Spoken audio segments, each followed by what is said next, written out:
Jonapot, Adamola Bookman podcast. Ein Vayuk, Alistair Bond, and Uda Shalom, my friend Johnny Coughlin. This week, we're doing Captain of Hungary, Ferenc Puskás's autobiography.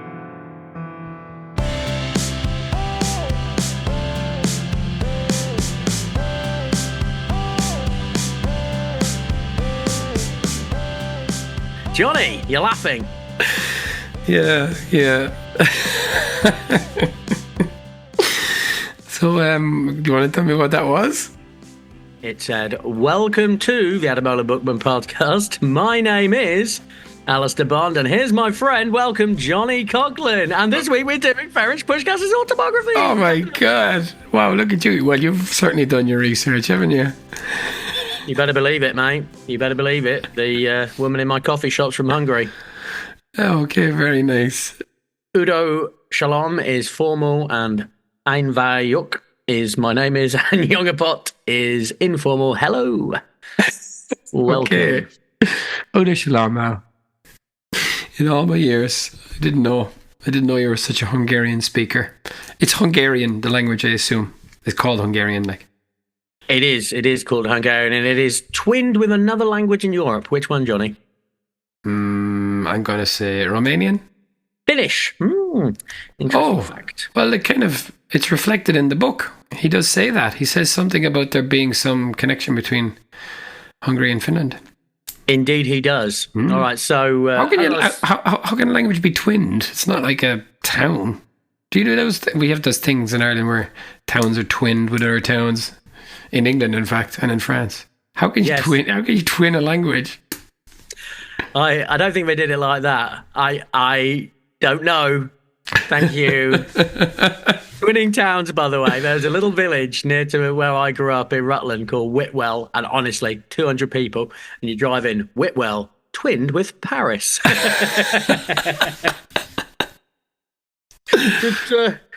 think the people in Paris are just as proud. All right, so you're the Hungarian speaker. How do you say this man's name? Okay, so I asked the lady, it's Ferenc Puskás. So if we sound like Steve McLaren, then that's the fault of the Hungarian language. Sean Connery, Ferenc. Yes. Yeah, sure, Ferenc Puskás. So this is very interesting, Johnny, and let's start as we always do. Before you read this book, Johnny, tell me, what did you know about Ferenc Puskás? He was Hungarian. He was really, really good. He played for Real Madrid. Bit on the chunky side, maybe. That was about the extent of what I know. You? Yep. I tended to get him mixed up with Lev Yashin, the goalkeeper. And that's it, Johnny. That's it. If you asked me what country he played for, I probably would have said Hungary. But as I say, I might have said Russia as well. Yeah, I didn't know much, Johnny. I didn't know much. Beyond the Iron Curtain is kind of all the same to you, isn't it? No, that's not what I'm saying. You're trying to make me look bad. I just didn't know very much about Ferenc Puskás. Someone did make me feel bad. I brought it up to my dad, and he started fucking rabbiting on about the Hungarian Revolution, which I was very scant on details on. But satisfyingly, he got the date wrong. So that's okay. Yeah. So, Ferenc Puskás, or as he's known in the book, Oxy, or as he calls himself, as he was known as a kid. He never once, I think, does he refer to himself as French in the book. It's always Oxy. Oxy's like little buddy or little brother. He described it as, but I heard it described as like bud or like chum. And I saw our kid in English, like our kid. Okay, and I saw elsewhere that he was also known as Pancho Puskás. But that must have been when he was in Spain. Oh, that makes sense. Yeah, because he didn't just play for Hungary, did he? He also played for Spain, the dirty bastard. Isn't that remarkable? Yeah, four caps for Spain and one game for Castile, the region. Yeah, well, that sticks your Jack Grealish up your arse, doesn't it? Like, he played like 80 games for Hungary and then fucked off to Spain. Unbelievable. It's funny. This is a particularly unusual book, Johnny. This book was written in 1955. 56? Oh, it was written in 55, right? It was published in 56. And he was 27.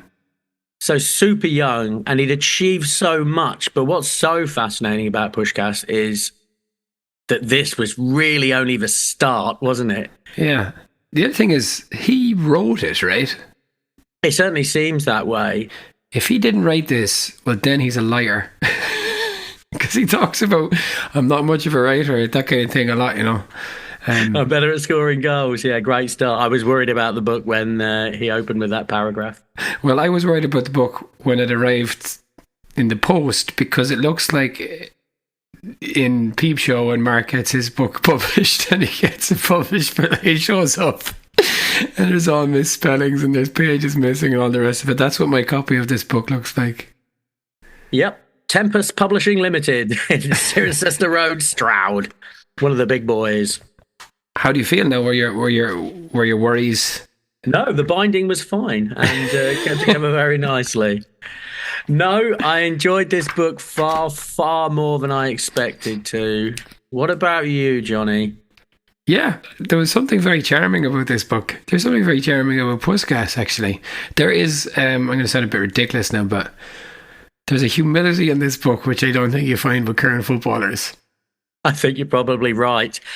In fact, you'd find a huge amount in this book. There's so much, because it's a story of Puskás's life up to that point. Yeah. It's definitely like a book about tactics. Yeah. But it's also a travelogue, isn't it? He's bringing his experiences around the globe back for the people of Hungary. Oh, it's brilliant. Everywhere he goes, he is so involved. He's so interested and excited by what he's seeing. And he writes it all down. It is, as you say, Johnny, deeply, deeply charming. It's so innocent, isn't it? It's so sweet and innocent. And you wonder how much of that is he was living in a communist country at that time under a fairly authoritarian regime. How much he could say, but what he does say is just so adorable. He's lovely. One of the first places he visits that's far-flung is Mexico, and he's talking about how he'd always wanted to go to Mexico, and he'd read so much about Mexico, and I was like, "Geez, this guy really loves Mexico." It's like, how much could he possibly have read about Mexico? But he really is. He is a very curious traveller, and as you say, I'm a big fan of Bryson, Bill Bryson myself. I enjoy that kind of stuff. And it really reads like an early travel book by a guy from a time when travel is not common. He's like a footballing Marco Polo or something, you know. I have marked a good few of the various things he said about different countries. This is what he says about London. Although our first stop was Glasgow, I kept on thinking of London, the Great Thames, the tower wrapped in autumn mist that seemed like a veil protecting the historical secrets of the centuries. Buckingham Palace, a secretive facade giving us only a glimpse of the lives of the royal family. Whenever I saw it, I thought of it as a symbol of Great Britain. The guard at the gate, in his traditional picturesque uniform, walking up and down in front of the palace, made me think of the Middle Ages. The changing of the guard is an especially colourful ceremony. The English revere their traditions to an unusual extent. I like that bit. Big Ben, towering in majestic loneliness, counts the minutes, the hours, the centuries. Its booming voice shocks one into realization that time is passing. This voice has warned many generations that every second offers its pleasures and we should make use of them with intelligence. It's not just brilliant. It's absolutely beautiful. It is beautiful. And Johnny, can I come back at you? Because I've got a paragraph here about Vienna, and which I outlined and just wrote brilliant. The spectacle of Vienna was no surprise. Nevertheless, it was painful to see the bombed, burnt-out city with charred rafters sticking out like broken limbs from the ruins of stone walls. In contrast, the neat green pitch of a football ground was an oasis, packed with an eager, excited crowd and bearing no evidence of the sufferings of the city. Isn't that fucking football there, mate? Whatever's going on around you, that little green pitch on a day, that can take your troubles away. It's lovely. It is lovely. But that is funny that you outlined that particular thing, because Puskás was, I think he was 19 at the end of the war, maybe. Obviously, that's the aftermath of the war. But this is the extent of what he wrote about the Second World War. The war brought many bitter experiences, but could not change my love for football. The end. No more World War II. That's the extent of it. Yeah, there is absolutely. Other than the aftermath of Vienna and the effect on the people, he has no mention of the Second World War whatsoever. Yeah, and little does he know that's not the end of the political wranglings in his life, eh? Yeah, well, absolutely. Yeah, this book was published in 56 is when they had the Hungarian Revolution, which was swiftly swatted aside by the occupying Russians. And it was during this time that Puskás was playing in Spain at Espanyol, right? He was playing for Honved. He went to play in a fascist country as well. Oh, yeah, in Spain. Yeah, he went to play for Franco's team, like. Oh, that didn't occur to me. As an aside, I was reading Jonathan Wilson's book about Hungarian football, The Names Heard Long Ago, and that's from kind of earlier part of history. But I think there is a lot to be said about Hungarian football during the Second World War, because there's quite a Jewish presence in Hungarian football. So I'm sure there's a pile of interesting and presumably tragic things to read about or to hear. But anyway, he doesn't get into it. And I'm not accusing him of whitewashing the Second World War. As you say, he was in communist Hungary. God knows what he would have been permitted to say. Well, that's right. For everything he does say, you have to wonder what he doesn't say. But what he does say is just so curious and so well-meaning. He's just a good egg, isn't he, old Puskás? That was absolutely my takeaway. It's like, this guy is lovely. Do you think, reading between the lines, do you think he was a boozer? I think no. Because I think yes. Well, he certainly claims not to be. There's a whole lot in this about how he was deterred from drinking alcohol. What makes you think he was a boozer? He'd be talking about various kind of being out. Like he when they went to Sweden, he said, and again, this was kind of in his travel writing kind of style, he was saying that in Sweden, you could only buy wine with a dinner. You couldn't buy it by itself. So you'd have to buy more than one dinner if you wanted to drink wine. He said you couldn't buy a glass of wine by itself for any amount of money, which reminded me of, I don't know if this was a thing where you were briefly during COVID in Ireland, when they started letting people go out to drink again. You could only have a drink if you bought a meal. So people, I guess, were doing what Ferenc Puskás was doing in Sweden, you know. I'll have 4 dinners, please. Well, back here is only restaurants are allowed to open. So, like, someone just put like a soup pan in the middle of the bowl. There you go, bowl of soup. That'll be $8. But okay, shall we get into it? It's called Captain of Hungary. And I should say that there is a second Puskás book, which was published in the 90s. And I've been inclined to read it now, so maybe this can be part 1. Maybe we can come back to the second one, assuming it's in English. No, absolutely. No, because I'm genuinely fascinated. I mean, all I know is that he couldn't go back to Hungary after the revolution. He had to stay in Spain. He managed to get his family out there. And then he had this second half of his career, which was just astonishing. I mean, as if the lad was incredible. Incredible. His statistics are wild. Yeah, so they won five leagues in a row. They won the European Cup 3 times, 59, 60 and 66. But he was the leading scorer in 1960, 62, 63, 64. And actually, just before we get on to the book, I think you're asking, what did you know about him? And I suppose not very much. Obviously, there's the Puskás Award, which is for best goal of the year, isn't it, globally? Yeah. But this guy, he was known as the Galloping Major, which is quite nice. This just from his Wikipedia, but he scored 806 goals in 793 official games. This guy is unbelievable. The 7th top scorer of all time. It's incredible, isn't it? Like, this guy was a goal machine. And because of that humility referred to, you wouldn't know that from reading the book. You would know that he scored goals and he liked scoring goals, but you wouldn't realise that he was in the Messi Ronaldo bracket, that absolute upper echelon of the kind of goal to game ratio. No, you wouldn't. And what's more, he's so generous about other players as well. I mean, he waxes lyrical about your Stanley Matthews and the like. I mean, he goes absolutely crazy for Matthews. As you say, he wrote this book when he was 27, and he says, I want to be like Stanley Matthews, not only play until I'm whatever age, but play at the top, which he did, as you say. Like, all of this came later, after the book. But more than that, he went on to be, like, genuinely a proper manager. I mean, the lad reached the European Cup final with Panathinaikos, lost to Cruyff's Ajax.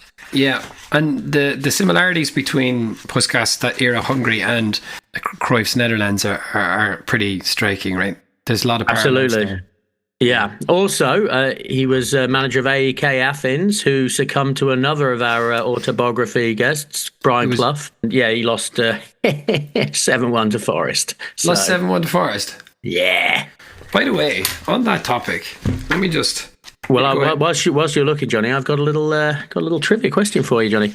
Go on. Which current Premier League manager was coached by Ferenc Puskás? I'm so glad you don't know this. It's lovely. It's a lovely fact. He managed in Spain, Paraguay, the Saudi national team. He managed the Hungarian national team for one game, I think. I don't know. Let's say Pep. No, he managed Ange Postecoglou when he was manager of South Melbourne. Isn't that interesting? That is interesting. Listen to the teams he managed.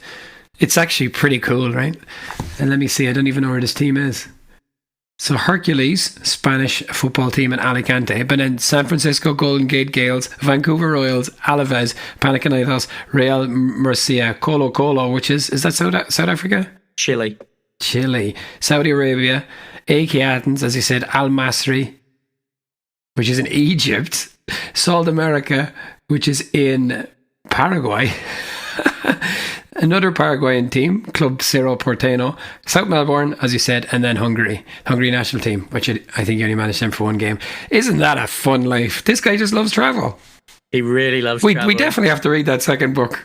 We definitely will read that second book. But sorry, the thing I was going to say, he gave the full set of score lines from the 1954 World Cup, the one that they got to the final in. And the scores are wild. Hungary beat West Germany in the group game 8-3. Uruguay beat Scotland 7-0. England and Belgium 4-all.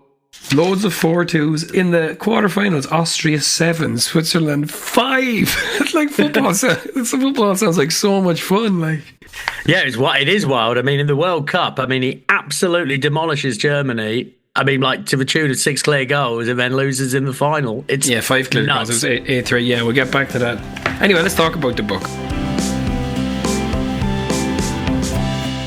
He was born on the 1st of April Fool's Day, in 1927, and he died on 17th of November 2006. So yeah, he was born in the interbellum, the period between the First and Second World War. Yeah, and he sounded like he had a fairly happy childhood. His life was all about playing football. The opening chapter is called The Sausage Championship. So he's there playing with his friends when a butcher approaches them. But he's scared of the butcher. Why is he scared of the butcher, Johnny? I don't know. Because the kid sold his cat to buy tickets for a football game. How do you sell a fucking cat, Johnny? Who sells a cat? And what do they sell the cat for? And who did they sell the cat to, I guess, most significantly? Another butcher? Well, he arrived at a bunch of sausages. It is a bit sinister, isn't it? I guess this is pre-television and internet. The butcher just wanted the boys to play a game of football for him to watch. And he promised to give them a string of sausages to the winning team. And this is where a lot of Puskás's football administration came in. They had to organise the teams. There was one side of 4, one side of 3. How did they decide who would be 4 and 3? Well, what did they do? They worked out how many times we could keep the ball bouncing on one foot without it touching the ground. That's called a keepy-uppy, Puskás. Don't you know that? These are just neighbourhood kids, and they're all essentially, this guy comes along, and then eventually, was it him or another guy just says, "Come with me, children, we're going to bring you to the stadium of Kispest," which is the team that later becomes Honved. And they're like, this guy, what is the story with this dude? And they're all playing barefoot, as you say, and they're kicking around like homemade footballs, which I guess would have been common. I think people were still doing that when my dad was young. But it was true. He brought them into the stadium, into the Kispest Stadium, and said, "Here, take whatever gear you want." And all those young kids from the neighbourhood, they became the youth team. That was my understanding. It's pretty incredible stuff. Yeah, it seems like that. Yeah, he went on to play with a bunch of those kids for Honved, or was then those Kispest Athletic Club. as I was telling you, Johnny, my local coffee shop, the lady there is Hungarian, and I showed her this book. She was genuinely really excited that we were doing a book on a Hungarian player, but she wanted to state clearly that he was Ronaldo, and he remains Ronaldo to Hungarian people. He's probably the most famous Hungarian. And the other thing which says he used to play barefoot. That is obviously what Hungarians think of Puskás. When you think of Puskás, they think barefoot, and he's quick to underline that in the opening of the book. They play a game where they're playing against some of a team and they're losing, and he just can't understand. He's crying. He cries a lot at half time when he can't understand why they're losing. But he whips off the shoes and socks of the team, and they play barefoot and they destroy this team. Yeah, that was I think lovely. This is very much part of a Puskás legend, like the barefoot footballer. Yeah, it's lovely. And Honvéd, by the way, means Homeland Defence. It's like a military team. Kispest is the part of Budapest where it's based, essentially. But yeah, Homeland Defence is what Honvéd means. And as you say, who's the next most famous Hungarian? The most famous Hungarian at the moment is Viktor Orbán. And I tell you what, Ferenc Puskás is a lot nicer than Viktor Orbán. He certainly is. Houdini? Go on, Hungarian. Yeah. You know, we took a risk here with this, taking a book written by a 27-year-old Hungarian. It was written in 1956. It could have went either way, but my fears were fairly quickly allayed, actually.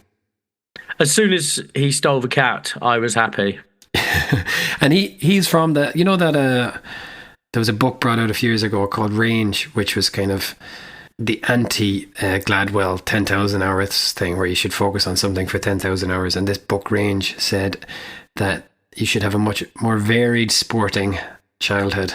Feather rather than woods, apparently. But that was very much Puskás's thing. He was into everything. He loved everything, this guy. He did, but when he needed to, he was dedicated. He spent pages and pages describing how he practices football, just putting chairs in the way and dribbling around them and getting a tennis ball and keeping it up 200 times with his wrong foot. He said at one point that he practiced, and this was when he was a grown-up, it might have even been before the World Cup in 1954, that he practiced headed keepy-uppies, just headers, until he could regularly do 400 without dropping the ball.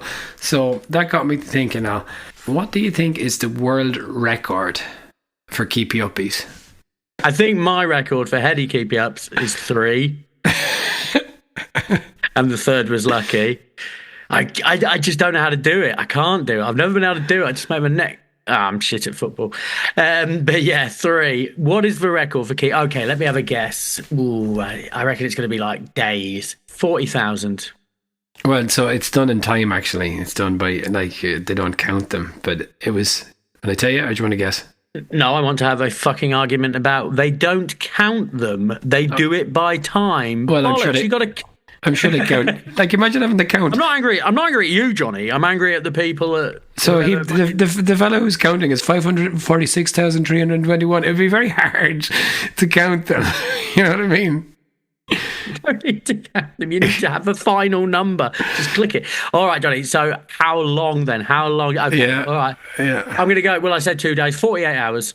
No, it was 28 hours by Swede Victor Eriksson in 2023, so it's a new enough record. And the record headers, and it seems like people could improve on this, 8.5 hours, 8 hours and 32 minutes. Yeah. It's a long way from 3 headers, but it seems like it's also a long way from 28 hours. But anyway. What's that? So 3 headers is what, 2 seconds? So I've got... There's a work on. You better get practicing. Some of it's very innocent, isn't it? He's a very precocious footballer. He's playing in the first team at Kispest, very young, 16 maybe. Yep, 16 years old. Yeah, well, I'm glad you've got onto this, Johnny, because this is absolutely adorable. Yeah, you got to say about the initiation. Yes. Go on. I am. First of all, before we say that, he's a gooner. He's a fucking Arsenal fan. Yeah, and very clearly, he loves Arsenal. And how? Like how in 1940 whatever it is? How are you an Arsenal? They probably fan? had Sky Sports, mate. They probably had Sky Sports. So they're listening on the radio. Obviously, that can be the only thing that is possible. Yeah, and because he seemed to have a good idea about a lot of English footballers as well. Like How was he? Yeah. But How was he tactics witnessing Arsenal? Tactics as well. I guess radio commentary. Obviously, they have to describe a lot more. When you hear radio commentary, it is very different to television commentary. But that really blew my mind, actually, that he was an Arsenal fan. I mean, that would have coincided with the Herbert Chapman Arsenal. If he was born in, they would have been a good team at that point. But yeah, how they managed to convey that legend over to Hungary, I don't know. Okay, but the initiation. Go on, tell us all about it. Yeah. So first of all, they were on a train traveling to another team, and he says in the book this train took all day, and I looked up how far it was. It was 8 miles for 2 train stations. Bloody slow public transport in communist Hungary. Yeah, it's traveling less than a mile an hour. But why didn't they just walk?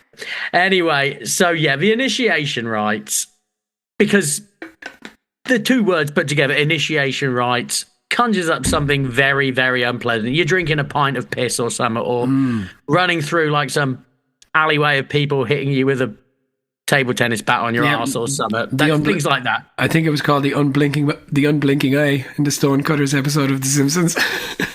That's what I was thinking of. Yes. So we saw this. There's some initiation rites for Puskás, and he had to answer some pretty awkward questions, didn't he, Johnny? Yeah. How would you like to be asked? And here's a couple. Why is the giraffe's neck so long? Why is the lion's head so big? Oh, stop it. I don't want to play if you're going to ask me these questions. I'll play for another team. And for getting it wrong, the punishment was 25 smacks on the bottom. And he was forced to drink some wine. Wine and vinegar poured down his throat. Wine and vinegar, which he claimed would put you off alcohol for life. Although Johnny, the skeptic, does not believe. No. Yeah, later on, he'd just be buying tons of meals in Swedish restaurants and drinking his thimble of wine with each of them. And on the thing you were saying earlier about him practicing, he said he practiced with a tennis ball, as he said, and he learned to run with the ball without looking at it. And he said that allowed him, to kind of rove around the field and look at the play in front of him. But that's cool, isn't it? It absolutely was. There's a whole pattern I've outlined. It's almost a full page. But his training technique would not look out of place in the modern game, it seems to me. It was just intense. I mean, and he seems so aware of the stretching and stuff that other people just... I think that information was always there. It's just your Grinches and your George Bests just said, fuck it, no, I'm not interested. Your Robbie Fowlers. You know what I mean? Like, whatever that he's playing, 40 years later. Yeah, that's it. He was blindfolded and kicking balls in buckets and stuff. It's really wild. Total mastery of the ball. Might not be a ball in the bucket, but something like that. He was shooting blindfold and hitting it 9 times out of 10. Absolutely majestic. Yeah, it is really interesting, isn't it? And you mentioned earlier that the lady in the coffee shop said he's like Ronaldo. But he has all of this incredible dedication, but without, at least in the book, any of the mania that you kind of associate with people who, Tiger Woods or Cristiano Ronaldo. He doesn't seem to be like that at all. Maybe he is more like Federer. Federer doesn't seem to be like that. No. The communist mindset surely must do something about that, though. Your ego surely must be suppressed somewhat. I'm sure Stanley Matthews wasn't an absolute out of control maniac either. It was also the time. You know what I mean? No, I'm sure he was a nice fellow. Yeah. Yeah. So he was 18 when the war ended, and he played and scored against Austria. He played for this national team when he was 18. I mean, basically, this book is about playing Austria about 30 times. They play Austria a lot, right? Even 1955, they played 96 times, right? Yeah. 96 times, yeah. He says, it is so innocent. So that he was much younger than the rest of the players on the Hungarian national team, but they were very kind to him, is what he says, but they'd play tricks on him.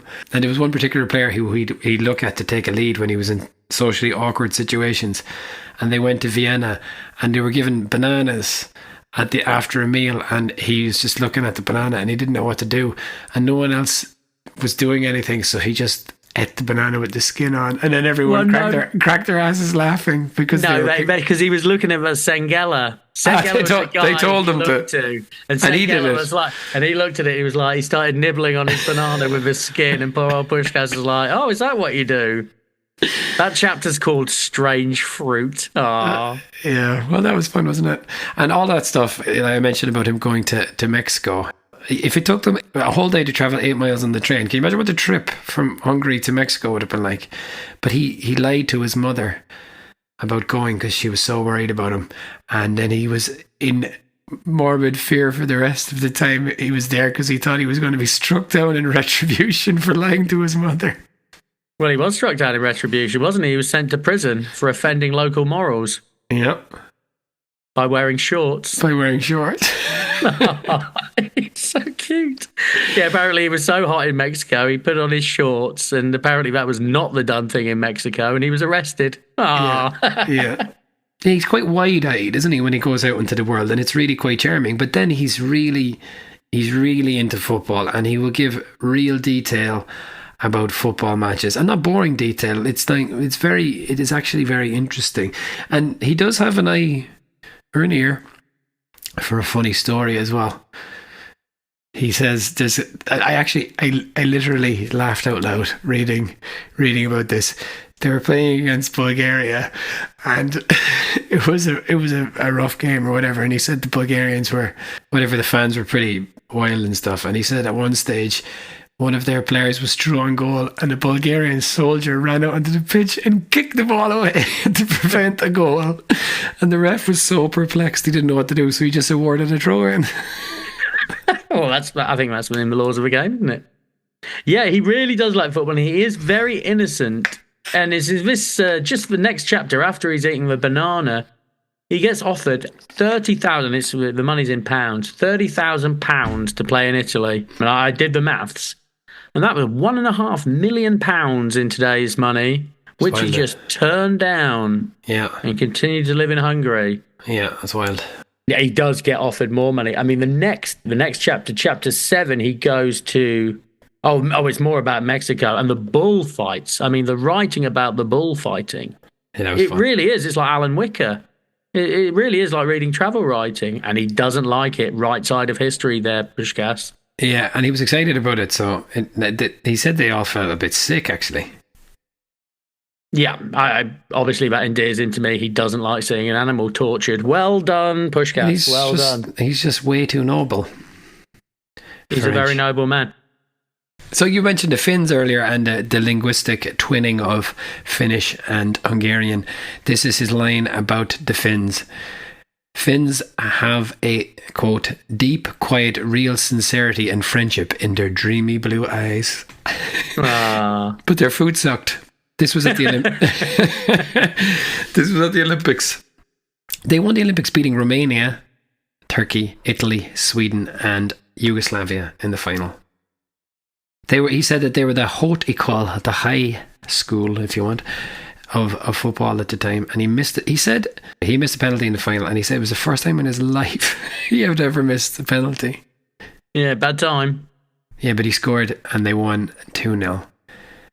And yeah, this was noteworthy. Hungary were third in the medal table at the 1952 Olympics. I wonder where they were in the 2024 Paris Olympics. Yeah, no kidding. But he talks a great deal about that, how sport is part of a Hungarian psyche, doesn't he? He's really, really into it, and he's very proud. Yeah, Hungary was a very proud sporting nation, wasn't it, once upon a time? I think Orbán is actively putting a lot of money into football, I think, in order to use it as a propaganda tool or whatever. But yeah, I think they're trying to go back to that. Well, you want to put Dominic Szoboszlai front and centre. My missus caught sight of him the other day on the football pitch and was very taken with him. Oh, really? He's a fine-looking fella. 400,000 people welcomed him back to Budapest, but all wonders only last 3 days, which he said is a saying, but if it is a saying, I've never heard that saying before. Yeah, that's probably right, though, isn't it? Yeah, you get if you won the World Cup, you'd be happy for 3 days, but then life goes on, doesn't it? Yeah. He says he's not a writer and he can't put into words the feeling he experienced on seeing St. Peter's Cathedral in Rome. He paid a silent homage to all the fallen gladiators when he entered the Colosseum. The man is a writer. Then did you know this story about, it's presumably apocryphal, but the story about Da Vinci and the Last Supper, where apparently, I did read about this, and Da Vinci was very particular about the models he would use for any given painting. And he looked long and hard for the models he used for Jesus and Judas in particular for the Last Supper. And it took him, he found the guy for Jesus, he was happy with that, and then he was looking for Judas for months. And then the guy broke down crying, and he's like, "Do you not remember me?" And he's like, "No." He's like, "You selected me for Jesus also." This guy was at the time he'd been arrested, and his life had fallen apart. He was awaiting execution. And this is the story. Sounds totally bogus, but it's not just Puskás. It's out there. It's online. It all dates back to Puskás. He was the original guy who came up with that bullshit. The original fake news peddler. So you're talking about him missing a penalty and then scoring. After he missed the penalty and then scored in the final, "I got so many kisses after this goal, they would have sufficed a modest woman for a lifetime." How many kisses? It's got to be 11 or 12. That'll do. It was not surprising that we celebrated with some wine, although naturally in a restrained quantity only. Go on. Not Garincha. I believe him. I don't know. I think the lady doth protest a little bit too much because he's always talking about his temperance. Sweden, it was not my first visit to Sweden, but there was always something new to discover. The quite unhurried attitude of the people astonished me. Very seldom does one see anyone in a hurry. Even the newspaper vendors, who in other countries shout so loudly, sell their papers very quietly. There is a saying that when two Italians are talking, a foreigner will call the police because he thinks that a deadly quarrel is taking place. In Sweden, 20 Swedes can talk and you can still hear the humming of a fly above the conversation. But he loves everywhere he goes, doesn't he? Everywhere he goes. He goes to Egypt and he loves that. The houses were small and so were the people. Yeah, but you know where he doesn't like? Brazil. But we'll get to that now. He says, "We flew to Egypt for a long tour. Hungary was in the depths of quite a severe winter when we left, and arriving in Egypt's sunshine was like waking up suddenly to find all the charm and beauty of spring. From our plane, we looked down on the magnificent panorama of the dignified River Nile and the exciting pyramids lit up by the sun's rays like flashing beacons from ancient, long-forgotten ages, from the rich, powerful pharaohs." I've got more. "I gazed at the mysterious smile of the Sphinx and wondered if it were at me and at all who had wanted to solve her eternal smile and why that she was smiling." Oh, yeah. The eternal smile. He's really, really into it. He's lost in his football game, man. So they beat England in Wembley in 1953. England had not lost a home game and I wrote down the page in case I need to go back and check this again, for 90 years. Great times. That's presumably for like 60 of those years we were just playing Scotland, right? Yes. Yeah, I would have thought so. He said they received 8,000 telegrams after this from fans congratulating them. A letter came from Sweden and another came from a possible mistress in Romania who said we spent a great night together in Romania in 1946, and his wife saw this and she was quite understandably upset until he managed to convince her that he wasn't in Romania in 1946. He was receiving letters and they were just addressed to Puskás, Hungary, which reminded me of Countdown in the old days, and you could just write to Richard Whiteley, Dick, Yorkshire. That's all you needed. It would get to him. Is that really true? Yeah. Lovely. A little boy, after they beat England, came up to him, and this was his favourite part of it. "Please, sir, take me to your country and teach me to play football." That's what kids do, isn't it? After they lose. Not now. They give you a finger and call you a paedophile. They'd stand there with a sign saying, "Can I have number 11's shirt?" And their father's standing beside them. Yeah. Jealousy. eBay account. Yeah, exactly. Fucking hell, that's one of the least charming things about modern football. Of a long, long list. Yeah, that was nice. So England came to Budapest for the return leg in May 1954, and this is really when we're pedaling towards the really exciting part of the book. And Oxy, our boy Oxy, had to change his number because he was getting so many phone calls, and he said that there was just wild anticipation for this game because, as you said, he was an Arsenal fan. England were a big deal in Hungary. And he says that in order for people to get the most out of their tickets, they were going into the stadium, smuggling in pigeons and sending the pigeons out with the tickets so another person could come in on the same ticket. If that's true, it's incredible. I was absolutely desperate to read that bit out, Johnny. I have it written down here. Look, amazing. That is fucking brilliant, isn't it? Get your old homing pigeon in your pocket. Boom, 2 tickets. Absolutely, you can keep doing it. Get in the stadium early. Boom. Off you go again, son. The pigeon's loving it. You're loving it. Everybody's loving it. It's absolutely brilliant. A homing pigeon. Oh, come on. That would still work now, wouldn't it? Just brilliant. Brilliant, brilliant, brilliant. I loved it. Yeah, it was really, really fun. And they won 7-1. They absolutely spanked England. 7-1. Yeah, ouch. Yeah, Stanley Matthews learned a lesson that day. Did you know this, Al? In Bulgaria, a nod of the head means no, and a shake of the head means yes. Well, unfortunately, Puskás didn't know that before he got a very painful massage. Would you like me to do it harder? I will indeed, then, sir. The main things about Puskás's football career up to the age of 27 were winning the Olympics, and then the kind of last third of this book, maybe, Al, is about the World Cup in 1954, which was held in Switzerland. The reading that I did, to kind of, fill in a few gaps for this book, you would know reading the book that Hungary were good. It's well known that they were kind of early innovators in tactics and stuff like that. But you wouldn't know from reading the book quite how brilliant Hungary were and how favoured they were going into this. They hadn't lost for 2 years going into the World Cup. And they were playing what I saw described elsewhere as an early form of total football. And he said when they played against England that time, what really bamboozled England was their players were swapping positions, So this was totally different. People hadn't done that at all before. It just seems that old tactics were absolutely insane, though, right? Just absolutely nuts. He said he talks about Ted Drake, and he was like, Ted Drake didn't have much luck in one game against Hungary, but he'd had a lot more luck in the previous game. But that was because the centre half in the previous game was playing attacking football. So he had the run of the place. The defenders didn't defend in the old days. I don't know what they did. I don't get it. He just wandered off. They're off attacking. You just leave one man back. It's all right. I think I could have been an innovator 100 years ago in football. I would have been a genius. Don't know. Your mistake is all going forward. You're like children. 4 of you stay back. Yes. Yeah, maybe. But anyway, it was innovative at the time.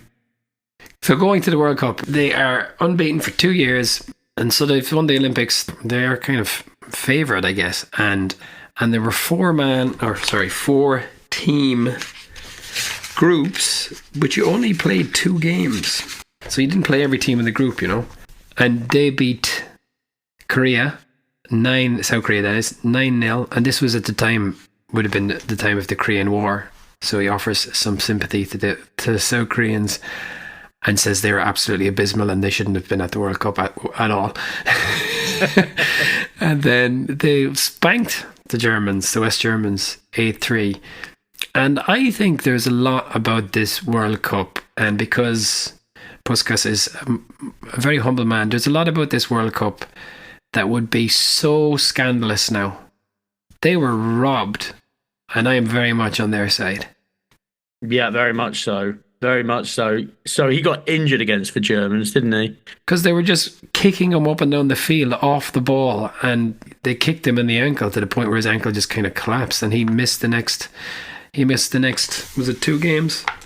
He missed Brazil game, didn't he? He missed the quarterfinals and the semi-finals, and he came back for the final. But yeah, scumbags.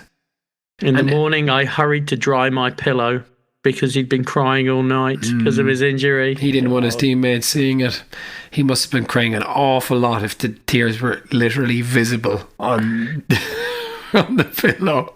How does one dry a pillow? So so the Brazil game, well, they beat them comfortably. What was the Brazil score? they won the quarterfinals against Brazil 4-2, and they won the semi-finals against defending champions Uruguay 4-2. But like the Brazil one he says was the main event of the entire World Cup.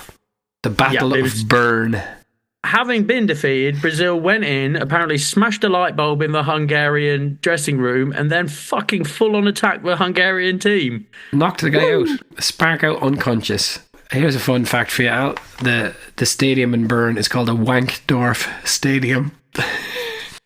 They were kicking each other all over the field. Everyone was really excited about Brazil. All the showmanship. There was a kind of a load of, dance and kind of spectacle to how they came out onto the field, and then they were immediately just absolute scumbags. But I know that Hungary gave away a penalty as well, and I'd say they were no angels.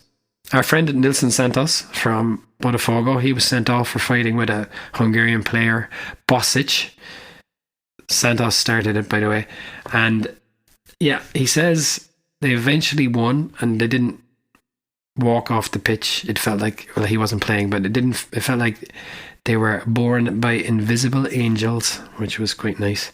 But their celebrations so enraged the Brazilians that, yeah, they came in and they kicked off. They were fighting in the dark against an unseen foe.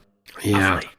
What he doesn't say in the book is that the notorious Hungarian AVH, the secret police of communist Hungary, were there protecting the Hungarians. I see on Wiki that the AVH are described as, quote, an external appendage of the KGB. I'd say those boys were used to fighting in the dark anyway. They chased off the Brazilians, and there's an allegation. Remember our very first episode, we were aghast at Jamie Vardy, and when he got in trouble for the fight, him and his friend were glassing people or whatever. Puskás is accused of glassing a Brazilian player, smashing him with a bottle. Our Ferenc Puskás. Can you imagine that? I don't believe a word of it. Not for 1 second. Not for a second do I believe that. He didn't even know our giraffe's neck was so long. He's not going to glass somebody.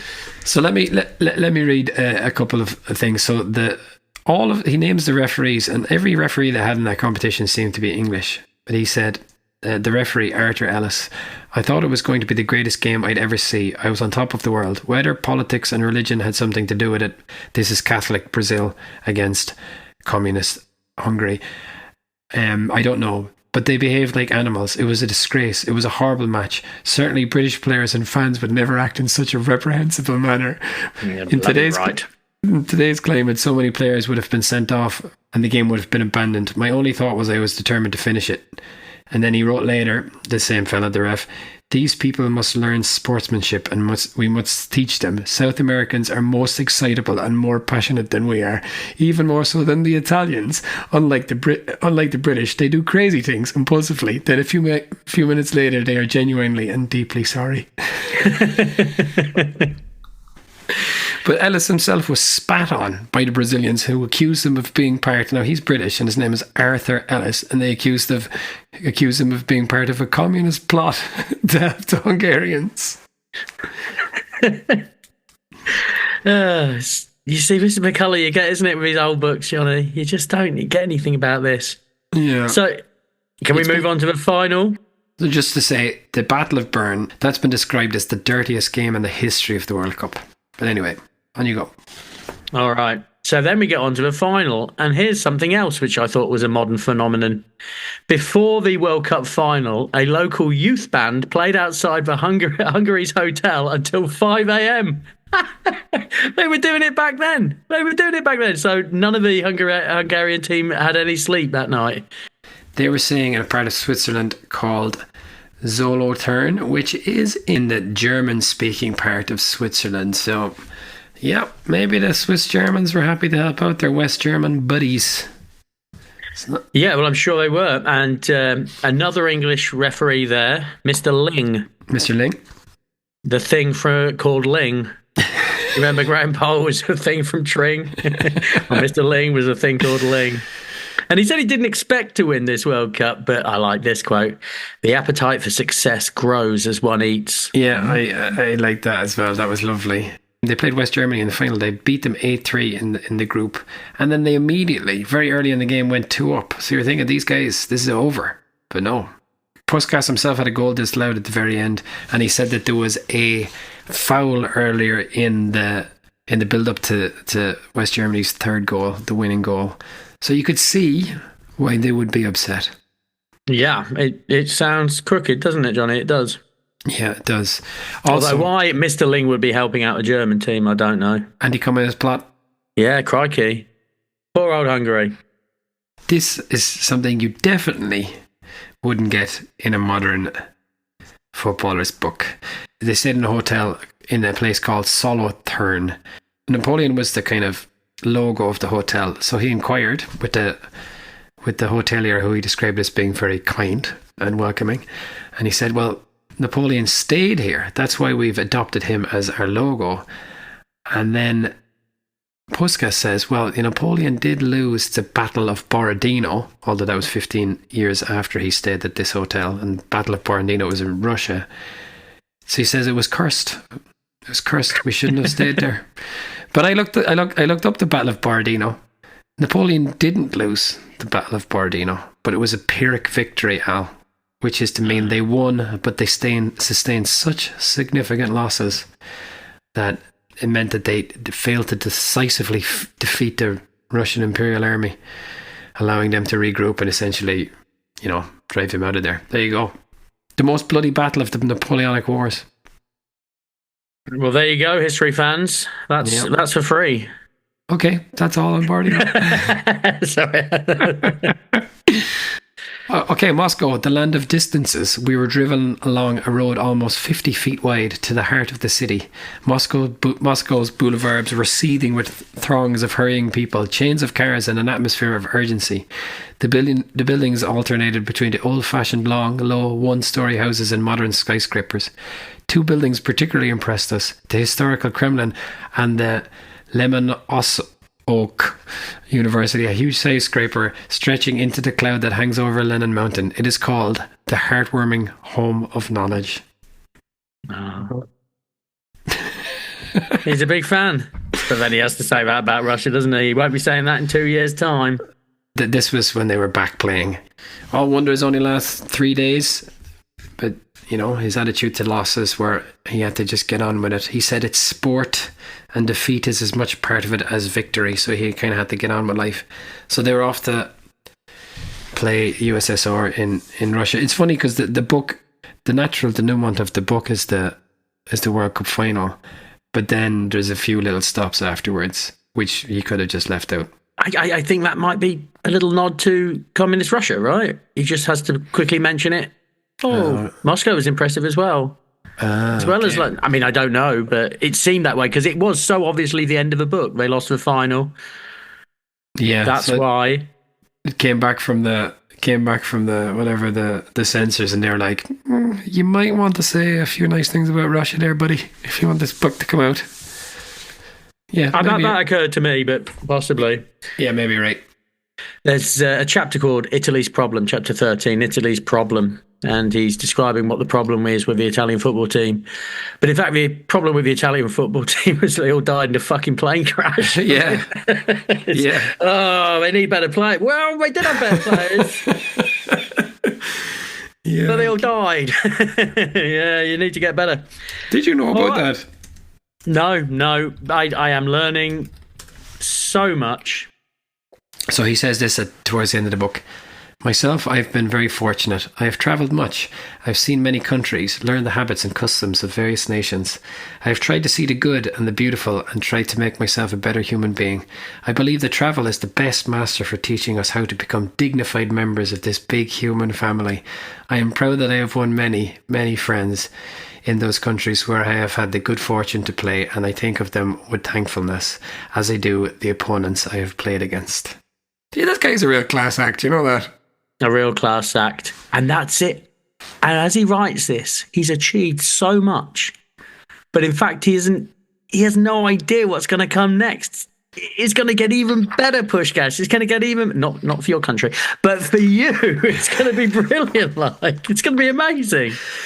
Yeah, so he's so astonishingly good, and he's not reached his peak yet. He really is a man with, he's just so great. I'm so glad I've learned about Puskás. I really didn't know. I know that he's not Lev Yashin now. And I'd like to read about Lev Yashin as well. Yes, I would too. But like we could read these books for 10 years, and I don't think we'll come across one quite like this, actually. Which is not to say it's the best footballer's book, but it's very different than all the rest of the ones we've read. Absolutely. It's the most revealing of a time and a place, I think. Exactly. I'm not even sure that's true, because we don't know exactly what he's thinking, because it must have been censored. But that in itself is interesting. Yeah, it does make you wonder. Was this an exercise in foreign policy from the Hungarian government? All these there's actually some apparatchik in the Hungarian foreign ministry writing all of this stuff. Oh, and by the way, giraffe's neck is so long so it can reach its head, and the lion's face is so wide so it can't get through the bars. Yeah, there you go. I didn't want anyone to be staying awake at night worrying about those things. I'm sure loads of people would have Googled the answer anyway on hearing the question. Yeah, so what else? Oh, he had a kid and a wife. He loved them both very much. He thinks footballers should get married. It makes them play better. He did say he's talking about his daughter Aniko, and he says, and I sympathise because I have young children myself. Like all children who are natural dictators with a charm no father can resist. She always demands that I bring her gifts or whatever, but yeah, it is true. Natural dictators. I think we can all... my little one is, get back. That's what she says to me now. Get back. Get back.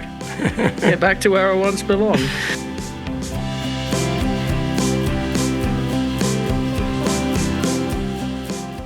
Yeah, okay. Well, what do you think, Al?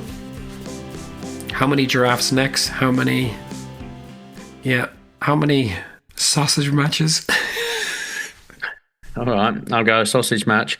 I give it 4 out of 5 sausage matches. It was informative and fun. Yeah, I'm conscious of the fact that I gave the Grinch book 3.5 now, but because I think this is a 4 out of 5 book. And I think it's probably not as good as the Grinch book. Yeah, that's true. It's not as good as the Grinch book, but this is first-hand, right? This is first-hand evidence. This is one of the best books we've read. This is a real early icon of the game. He's speaking first-hand, and he's a really good writer, if it is him writing it, and he's damn lovely. It's great. And just that lovely, innocent and heartwarming interest in the rest of the world. It's really quite sweet. Yeah, thoroughly recommend, and a totally good egg. And we will get back to the second part of his career sometime in the new year. Will you be disappointed, Al, if when we get the second book, and it's also written by him, but it's absolute shit, and we learn that actually it wasn't Puskás who'd written it at all? There's a very real danger that's going to happen, isn't there? And he's a real arsehole. You do run into the problem of, again, it being under a dictatorial regime, so there's always the question of what people can and can't say, but it would still be interesting. The football would be, at least. Absolutely right. I would recommend people to read this. You would have to buy it on the internet and get a physical book delivered, because it's not on Kindle, and you can't have the dulcet tones of Mr. Puskás reading it into your ears. Next episode, we're doing Eamon Dunphy's Only a Game. Yeah, so this is kind of the genre-defining book by little-known footballer and well-known controversialist Eamon This Dunphy. is the father of the modern football autobiography, isn't it? Yeah, you say that, but then look at this Puskás book. Yeah, way back when. Please like this episode if you enjoyed this, and please do subscribe to the Adamola Bookman podcast, and please do share it widely if you can, because I think it all helps. Thank you very much, Al. Okay, and Köszönöm G at Pallet Coffee in Sanford. Köszönöm G. Very nice.